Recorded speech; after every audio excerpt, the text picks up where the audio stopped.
तो दोस्तों हम ईसल आरजीआईपीटी में बहुत सारे स्टार्टअप फाउंडर्स, को फाउंडर्स और बहुत सारे एंटरप्रेन्योरशिप जो फील्ड में है उन लोगों को मतलब हम बहुत बुलाते हैं ईसल आरजीआईपीटी में और उनसे हम काफ़ी सारे सवाल करते हैं, बहुत सारे चीज़ सीखते हैं। और अगर आपका कोई स्पेसिफिक सवाल हो तो कमेंट बॉक्स में आप टाइप कीजिए ताकि आप आपका प्रश्न उनसे पूछ पाए और आपको एक वीडियो के फॉर्म में मतलब वो प्रश्न का आंसर भी हमारे चैनल पे उपलब्ध हो जाएगा। तो ज़रूर सब्सक्राइब कीजिए और आप चाहते हैं कि ऐसी कंटेंट मतलब बहुत लोगों तक पहुँचे, इंडिया पूरी अवेयर हो, तो प्लीज़ लाइक कीजिए। इससे क्या होगा, हमारी वीडियो और भी लोगों को दिखेगी। तो दोस्तों आपने आपकी पूरी एक साल की ज़िंदगी जो है वो बचपन में ABCD सीखने के लिए लगा दी। तो आपने ABCD सीखने के लिए एक पूरा साल लगाया। आज आपको 15-20 मिनट में मैं आपके जो भी स्टार्टअप का ABCD है वो पूरा क्लियर करने वाला हूँ। तो अगर आपको स्टार्टअप से रिलेटेड जो भी बेसिक वर्ड्स है अगर उन्हें सीखना है तो मेरे से जुड़े रहिए ये पूरे वीडियो में। तो चलिए दोस्तों शुरू करते हैं। दोस्तों जो पहला वर्ड आता है हमारे सामने वो है एक्सेलरेटर। एक्सेलरेटर यानी हम सबको पता है मतलब कार में एक्सेलरेटर होता है, किस लिए यूज़ करते हैं? स्पीडअप करने के लिए। तो यहाँ पर भी जो स्टार्टअप है उसको स्पीडअप करने के लिए जो है एक्सेलरेटर यूज़ होता है। तो एक्सेलरेटर होता क्या है स्टार्टअप में? मतलब एक कुछ भी ऑर्गेनाइजेशन या ग्रुप ऑफ पीपल होते हैं जिनके या तो अच्छे नेटवर्क्स है, या तो उनके पास अच्छा पैसा है, या इन दोनों का कॉम्बिनेशन है, या तो उनके पास कुछ स्किल्ड लोग हैं। तो अगर ये तीनों में से कुछ भी या तीनों भी उनके पास है तो वो एक्चुअली स्टार्टअप को जल्दी से ग्रो करने में वो हेल्प करते हैं। जो नेक्स्ट वर्ड आता है दोस्तों वो है B2B यानी बिजनेस टू बिजनेस। ये पूरे जो वीडियो है इसमें मैं आपको एक दुकान खुलवाने वाला हूँ। मान लीजिए आपका कुछ दुकान है, एक समोसा का दुकान आप मान लीजिए, तो वो समोसा का दुकान हम रखते हैं BSW, सपोज बॉम्बे समोसा वाला, ठीक है। तो BSW हम इसे रिफ़र करेंगे। अभी आपका दुकान है, आप इसी दुकान से जो भी स्टार्टअप के वर्ड्स है वो आप समझने वाले हैं, ठीक है। आपका समोसा का दुकान है, BSW है। BSW ने सपोज़ एक बहुत ही अच्छी रेसिपी क्रैक कर लिया और लोग उसे बहुत पसंद कर रहे हैं। तो आप क्या करते हैं, अभी आप एक अपना ड्राई समोसा लॉन्च करते हैं। ड्राई समोसा आप लॉन्च करते हैं और बाकी जो दुकान वाले हैं वो आपसे डिमांड रखते हैं कि देखिए हमें मतलब आपके समोसा की जो है ऑर्डर्स आ रहा है, तो बाकी दुकान वाले आपको डिमांड रखेंगे। तो आप क्या करेंगे, आप डायरेक्टली फ्रॉम योर बिजनेस, आपका अभी बिजनेस है ना, समोसा का दुकान है ना, तो आपके बिजनेस से आप दूसरे बिजनेस को दे रहे हैं। तो ये हो गया B2B, बिजनेस टू बिजनेस।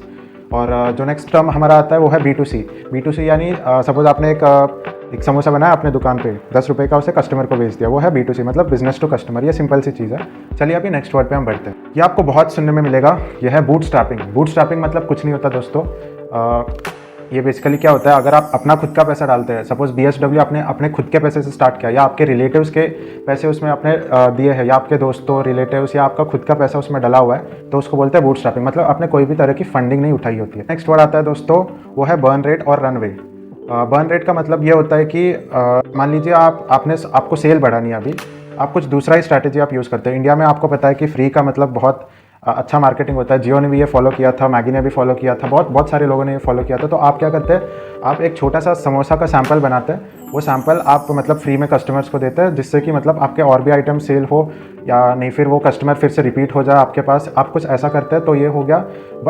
अगर आप कुछ ऐसा करते हैं तो आप अगर इस चीज़ को लॉस में कर रहे हैं, मतलब कस्टमर एक्विजिशन जो है आप ये चीज़ लॉस में कर रहे हैं, या बिजनेस कुछ लॉस में जा रहा है इस कोई ऐसे स्ट्रैटेजी के वजह से, तो इसको नॉर्मली बर्न रेट कहते हैं, मतलब कितना लॉस में जा रहा है, ठीक है।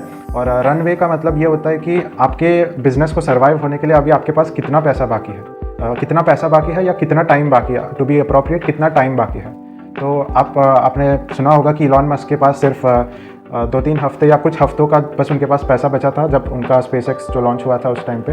तो वो जो रनवे था उनका वो फ्यू वीक्स था, आप समझ गए होंगे। चलिए अभी नेक्स्ट वर्ड पे बढ़ते हैं हम। अभी देखिए दोस्तों, हमेशा बिजनेस में पॉजिटिव नहीं होता, कभी कभी नेगेटिव भी होता है। तो हमारा जो नेक्स्ट वर्ड है थोड़ा नेगेटिव वर्ड है, चर्न रेट। चर्न रेट यानी कि सपोज आपने एक सब्सक्रिप्शन अभी आपने लॉन्च किया कि मान लीजिए अगर कोई एक कस्टमर है, सपोज चिंटू एक कस्टमर है, चिंटू आपके शॉप से हर रोज़ एक समोसा लेता है और वो 300 रुपये देता है आपको। तो आपने क्या कर दिया, आपने एक सब्सक्रिप्शन मॉडल लॉन्च कर दिया आपके शॉप में कि देखिए अगर आप 1 मंथ का सब्सक्रिप्शन लेते हैं तो आपको 280 रुपीज़ पड़ेगा, यानी कि 2 दिन के समोसा आपको फ्री। आपने ऐसा कुछ सब्सक्रिप्शन अगर लॉन्च कर दिया, अभी सपोज 10 लोग आपसे इनिशियली जुड़ गए, बट बाद में जाके 1 मंथ के बाद 5 लोगों ने बैक ऑफ कर लिया आपसे, तो ये हो गया आपका चर्न रेट। मतलब कि 5 लोग ने 1 मंथ में आपसे बैक ऑफ कर लिया, इसको बोलते हैं चर्न रेट। नेक्स्ट वर्ड है दोस्तों वो है कस्टमर डिस्कवरी। कस्टमर डिस्कवरी मतलब नए नए कस्टमर को ढूंढना नहीं होता। कस्टमर डिस्कवरी का मतलब ये होता है कि अभी आपका सपोज BSW शॉप है, समोसा है। अभी समोसा तो मतलब बच्चे से बूढ़ा हर कोई खाता है, बट इसमें कैच है, इसमें 30% लोग डायबिटिक भी रहते हैं तो वो लोग नहीं खाएंगे। प्लस इसमें कुछ ऐसे भी लोग होंगे जो कि मतलब थोड़ा अनहाइजीनिक चीज़ पसंद नहीं करेंगे तो वो भी नहीं खाएंगे। सपोज अगर 100 लोग, मान लीजिए 100 लोग आपके एरिया में रहते हैं, तो उसमें से अगर 30% लोग डायबिटिक है तो 70 लोग आपके पास अभी है, और एक 10% मान लीजिए, और एक 10 लोग भी मतलब समोसा खाना पसंद नहीं करते। तो आपका जो टोटल कस्टमर डिस्कवरी मतलब कह सकते हैं कि 60 पीपल का है, 60 लोगों का है। जो अगला वर्ड आता है वो है मार्केट फिट या प्रोडक्ट फिट। अगर आपने कस्टमर डिस्कवरी ठीक से की है तो आपको समझ में आ जाएगा कि आपका मतलब क्या मार्केट साइज़ है, आप कितने मार्केट को केटर कर सकते हो। तो ये एक्चुअली आपका मार्केट फिट हो गया। या तो आपको डिसाइड हो जाएगा कि इसकी मार्केट बहुत बड़ी है, नहीं तो आपको डिसाइड हो जाएगा इसकी मार्केट बहुत छोटी है। तो ये हो गया आपका मार्केट फिट। अभी दोस्तों जो नेक्स्ट वर्ड आता है हमारा एग्जिट आता है। एग्जिट मतलब कि आप कंपनी से कैसे एग्जिट मारने वाले हो।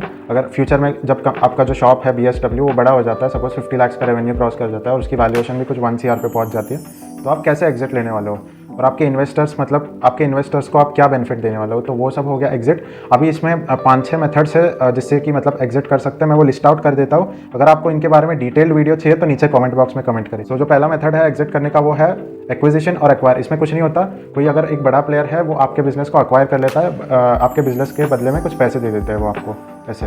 तो दूसरा जो वर्ड है एक्वी हायर, मतलब कि अभी सपोज जो BSW है वो आप ही खुद चलाते हैं। आपका मतलब जो मैनेजमेंट सिस्टम है वो भी मतलब एकदम सही है, आपका जो स्टाफ है वो भी एकदम सही है। मतलब ऐसा स्टाफ उनको इतना टैलेंटेड स्टाफ, इतना टैलेंटेड सिस्टम उनको अगर नहीं मिल सकता कोई बिजनेस को, तो वो आपके बिजनेस के जो स्टाफ है, जो आइडिया है, उनको हायर कर लेंगे और आपसे कुछ और काम करवाएंगे। मतलब सेम समोसा वाला ही काम करवाएंगे कुछ, बट वो एक्वी हायर कर लेंगे। मतलब आपको इन अ वे आपका जो टीम है, जो फैसिलिटी है, उनको आप वो खरीद लेंगे। तो जो तीसरा वर्ड है वो है IPO और गोइंग पब्लिक।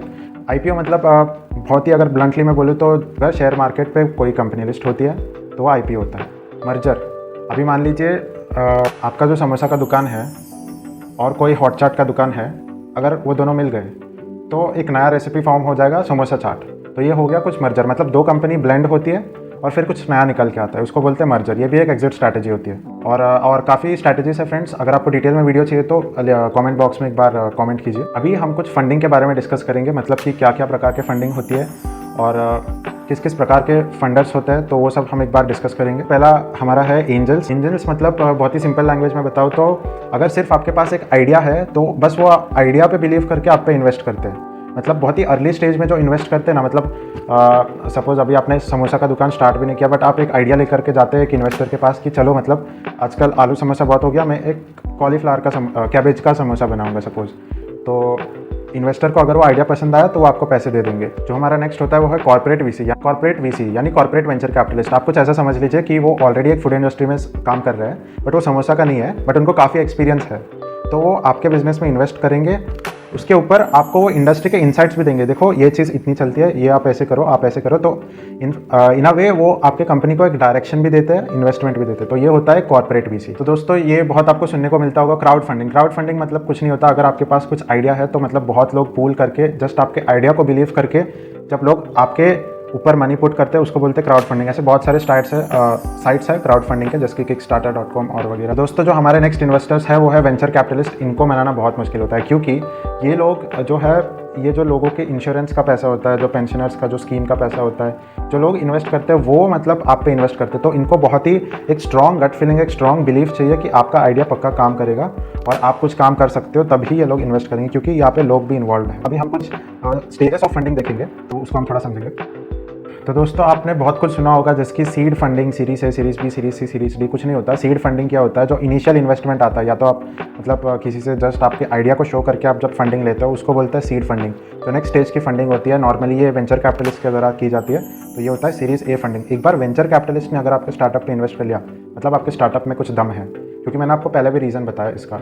तो उसके बाद होता है series B। Normally series B में क्या होता है, जो सीरीज A के लोग हैं वही इन्वेस्ट करते हैं, बट कुछ लोग एक्स्ट्रा भी आ सकते हैं, एडिशनल प्रॉस्पेक्ट भी आ सकते हैं आपके जो पोर्टफोलियो है उसमें। और series C and series D क्या होता है, जब आपका मतलब आपने अगर आपके जो BSW है, जो बॉम्बे समोसा वाला दुकान है, अगर वो आपके पूरे डिस्ट्रिक्ट में फैल गया है, अभी आपको पूरे स्टेट में फैलाना है, मतलब एक फ्रेंचाइज जैसा खोलना है, तो आप एक्सपैंड करना चाह रहे हैं। तो जब एक्सपैंड करने की बात आती है तब सीरीज C या सीरीज D फंडिंग उठाते हैं लोग। और नॉर्मली जो बड़े कंपनीज के लेवल पे जब लोग इंटरनेशनली एक्सपैंड करना चाहते हैं उस टाइम पे सीरीज C या सीरीज D। नॉर्मली ये जो सीरीज C सीरीज D होती है ये लास्ट फंडिंग होती है, इससे भी ऊपर कभी कभी बहुत ही रेयरली चले जाता है। तो दोस्तों आपने ये शार्क टैंक और बाकी जो स्टार्टअप शोज है उस पर भी आपने बहुत कुछ सुना होगा। सेफ नोट, ये सेफ नोट होता क्या, इसका फुल फॉर्म मैं यहाँ पे दे रहा हूँ आपको।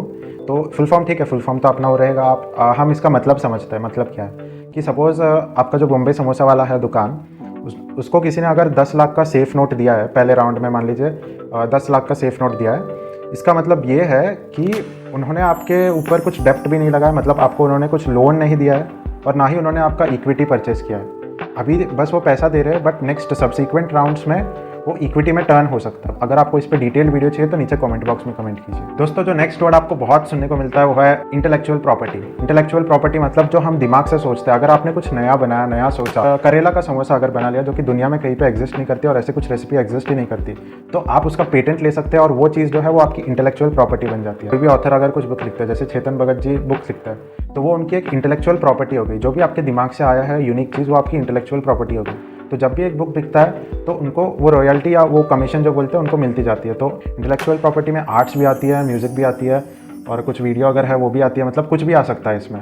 दोस्तों, जो नेक्स्ट वर्ड है वो है मिनिमम वायबल प्रोडक्ट, और इसको MVP भी बोलते हैं या इसको हम प्रोटोटाइप भी बोलते हैं। इसका मतलब यह है कि आप अगर करेला का समोसा बनाने वाले हैं तो जो अंदर की स्टफिंग होगी, आपने सिर्फ वो बना लिया ना, तो वो आपका प्रोटोटाइप होगा, वो आपका मिनिमम वायबल प्रोडक्ट हो गया। मतलब उससे सारी चीज़ टेस्ट हो सकती है, क्योंकि आपको जो बेस है वो तो मतलब सेम ही रहेगा। तो आपने अगर अंदर का जो स्टफिंग बना लिया करेला का समोसा का, तो मतलब वो आपका मिनिमम वायबल प्रोडक्ट हो गया, एक प्रोटोटाइप हो गया। प्रोटोटाइप मतलब near by two the actual product, बस उसमें जो डेकोरेशन वगैरह है वो नहीं रहेंगे। मतलब अगर आप ये देख सकते हैं, मेरे पीछे एक रोबोट है, ये रोबोट मतलब एक कंप्लीट फिनिश्ड प्रोडक्ट है। अगर मेरे को सिर्फ एक प्रोटोटाइप बनाना है, मतलब तो मैं ये सब जो बॉडी पार्ट्स यहाँ पे आपको दिख रहे हैं ये सब मैं नहीं लगाऊंगा इसके ऊपर, सिर्फ जो वायर होगा वो सर्किट बोर्ड होगा, मोटर वगैरह सब बाहर खुल के दिखेगा। तो ये होता है मिनिमम वायबल प्रोडक्ट और MVP, और इसको आप बोल सकते हैं प्रोटोटाइप भी बोल सकते हैं। दोस्तों, जो अगला वर्ड है वो है पिच। ये आपको बहुत सुनने को मिलेगा, मतलब शार्क टैंक पे भी लोग आके पिच करते हैं, वेरियस प्लेटफॉर्म्स पे लोग आके पिच करते हैं। तो ये पिच है क्या? पिच कुछ नहीं होता है। पिच ये होता है कि आप अपने बिजनेस के बारे में पूरी चीज़ एक्सप्लेन करते हो। क्या मतलब बिजनेस मॉडल क्या है, रेवेन्यू मॉडल क्या है, कस्टमर एक्विजिशन आप कैसे कर रहे हैं, आप क्या करते हैं, और आप पे इन्वेस्टर को क्यों इन्वेस्ट करना चाहिए, ये आप पिच में समझाते हो। मतलब इससे थोड़ा ज़्यादा भी समझाते हैं, बट एक चीज़ होती है वो है एलिवेटर पिच। ये बहुत ही शॉर्ट और कंडेंस्ड और क्रिस्प होता है। मतलब इसमें बस इतना होता है कि जो मैंने आपको बताया कि मतलब आप क्या करते हो और हम आप पे क्यों इन्वेस्ट करना चाहिए, ये चीज़ आप इन्वेस्टर्स को जो एलिवेटर पिच है उसमें बताते हैं। पिच डेक मतलब इसमें लगभग 10 स्लाइड रहती है पिच में, और 10 स्लाइड में आपको 5 से 10 मिनट के बीच में आपको जो है पिच कंप्लीट करना रहता है। तो ये 5-10 स्लाइड में आपको बहुत ही क्रिस्प वे में आपके बिजनेस के बारे में पूरा समझाना होगा। तो दोस्तों, नेक्स्ट वर्ड आपने बहुत कॉमनली सुना होगा, रिसर्च एंड डेवलपमेंट। तो इसमें कुछ नहीं होता। सपोज आप वो करेला का स्टफिंग अगर आप बनाना चाहते हैं तो पहले आप इंटरनेट पे जाएंगे, अच्छा इंग्रेडिएंट्स क्या क्या लगेंगे, कैसा टेस्ट रहेगा, क्या रिपरकशन रहेगा, कुछ हेल्थ प्रॉब्लम तो नहीं रहेगी इसके वजह से, ऐसा सब कुछ आप क्वेश्चन एक बार अपना आप रिसर्च करेंगे और घर पे ही आप थोड़ा ट्राई करेंगे, मतलब डेवलप करेंगे वो स्टफिंग को। मतलब इसमें ऐसा कर सकते हैं, इसमें ये बेसन यूज़ कर सकते हैं हम, या कुछ कर सकते हैं। तो आप ऐसा कुछ डेवलप करके जो आपका जो प्रोटोटाइप बनेगा ना, ये बीच का जो पीरियड है जिसमें आपकी बहुत कठिन रिसर्च होता है और प्रोडक्ट डेवलपमेंट होता है, ये मतलब रिसर्च एंड डेवलपमेंट हो गया आपका। दोस्तों, जो नेक्स्ट वर्ड आती है वो है स्वेट इक्विटी। मतलब स्वेट मतलब क्या? मतलब हमारा जो पसीना होता है वो उस पसीना किस वजह से आता है? काम करने की वजह से। तो स्वेट इक्विटी मतलब कुछ नहीं, काम के बदले जो इक्विटी मिलती है लोगों को वो होते हैं स्वेट इक्विटी। मतलब अगर आपके पास कोई टैलेंटेड बंदा आता है कि मुझे आपके साथ काम करना है, बट आप अभी उसको सैलरी नहीं देना चाहते, या अभी आप बहुत डेप्थ में हो और डेप्थ आप लेना नहीं चाहते, तो आप उनको बोल सकते हैं कि भाई आजा काम कर मेरे साथ। काम के बदले उसको 5% इक्विटी मिल रही है, तो वो हो गया स्वेट इक्विटी। तो दोस्तों, जो नेक्स्ट शब्द है वो है द वैली ऑफ डेथ, यानी मौत की घाई। तो ये कुछ ये समझने के लिए मैं आपको कुछ एग्जांपल देता हूँ। जैसे कि आपको निकोलस टेस्ला के बारे में पता होगा, एक साइंटिस्ट थे जिन्होंने कि ऑल्टरनेटिंग करंट को एक्चुअली में इन्वेंशन किया था। ऐसा पूरा इंटरनेट पे लिखा है, मैं नहीं बता रहा हूँ, मैं नहीं था उस टाइम पे, तो जो भी इंटरनेट पे है वो मैं आपसे शेयर कर रहा हूँ। तो उन्होंने क्या किया कि वो चीज़ थॉमस एडिसन को दिखाई, क्योंकि वो उनके साथ उनके कंपनी में काम करते थे। तो उन्होंने थॉमस एडिसन को दिखाई। थॉमस एडिसन मतलब खतरे में आ गए ना, अभी फिर AC आ गया तो DC करंट क्यों चलेगा, है ना। तो उन्होंने बोला कि नहीं, मतलब उन्होंने उसका बहुत बैड मार्केटिंग किया और इनको फंड्स भी नहीं दिए, जो फंड्स इनको प्रॉमिस किए थे देने के वो भी नहीं दिए। आप पूरी स्टोरी जो है वो इंटरनेट पे जाकर पढ़ सकते हैं। बाद में जाके ये एक दूसरे बिजनेसमैन से मिले, उन्होंने मतलब इनके प्रोजेक्ट पे इन्वेस्ट किया, तो ऐसे ऐसे जाके ऑल्टरनेटिंग करंट जो कि हम पूरा मतलब यूज़ कर रहे हैं, जिसकी वजह से आप ये वीडियो देख पा रहे हैं, तो हाँ ये चीज़ बाद में जाके डेवलप हुई। बट अगर उस टाइम पे ही मतलब हो जाती तो हम थोड़ा मतलब हम एज अ सोसाइटी को मतलब बहुत पहले ही ये चीज़ मिल जाती है ऑल्टरनेटिंग करें। अगर कोई स्टार्टअप को इनिशियल स्टेज में अगर फंडिंग नहीं मिलती तो वो स्टार्टअप मर जाता है। अगर ऐसा कुछ स्टेज है ना तो उसको बोलते हैं द वैली ऑफ डेथ, मौत की घाई। तो अभी हम नेक्स्ट वर्ड पे जाते हैं। नेक्स्ट वर्ड यूनिकॉर्न है। यूनिकॉर्न मतलब कि अगर कोई कंपनी की वैल्यूएशन 1 बिलियन पे पहुंच जाए तो उसको यूनिकॉर्न बोलते हैं। और अगर आपको जानना है कि कंपनी की वैल्यूएशंस कैसे निकलती है, कैसे होता है, मतलब शार्क टैंक पे आपने बहुत सुना होगा इतना वैल्यूएशन कैसा आ गया, उतना वैल्यूएशन कैसा आ गया, अगर आपको जानना है तो नीचे कमेंट बॉक्स पे आप एक बार कमेंट कीजिए। अगले वीडियो में या उसके अगले वीडियो में हम पक्का लाएंगे। तो दोस्तों जो अगला वर्ड है वो है वैल्यू प्रोपोजिशन। वैल्यू प्रोपोजिशन यानी आपके प्रोडक्ट में क्या खास है। जैसे कि अभी फॉर एग्जांपल आप हीरोइन है साई पल्लवी, उनके डांस के लिए जानते हैं। अभी प्रभास है तो उनके एक्टिंग के लिए उनको जाना जाता है, जो एक्शन सीन होता है उनके लिए जाना जाता है। अभी सपोज शाहरुख खान है तो लाइक उनका जो रोमांटिक एंगल है वो बहुत पसंद होता है। और अगर सलमान खान है तो जो बॉडी बिल्डर है, मतलब हर एक एक्टर में एक यूएसपी रहता है, एक यूनिक सेलिंग प्रोपोजिशन, मतलब उनका एक यूनिक पॉइंट होता है, तो जिसकी वजह से लोग उनको देखते हैं। तो सेम वैल्यू प्रोपोजिशन, मतलब आपके बिजनेस में क्या यूनिक चीज़ है जिसकी वजह से लोग आपसे खरीदे, इन्वेस्टर आप पे इन्वेस्ट करे, तो इसको बोलते हैं वैल्यू प्रोपोजिशन कि आप अपने प्रोडक्ट को कैसे दिखाते हैं आपके प्रोडक्ट को। फॉर एग्जांपल ये जो करेला समोसा हम बनाने वाले थे BSW में, डायबिटिक फ्रेंडली, हाइजीनिक और लो कैलोरी, ये तीनों चीज़ आप ऐसा मतलब उसका वैल्यू प्रोपोजिशन करेंगे, राइट। तो ये हो गया आपका वैल्यू प्रोपोजिशन, मतलब क्या चीज़ आपको अलग बनाती है। थैंक यू दोस्तों, ऑल द बेस्ट आप जो भी कर रहे हैं आपकी ज़िंदगी में। थैंक यू, मिलते हैं हम आपसे अगले वीडियो में। जय हिंद।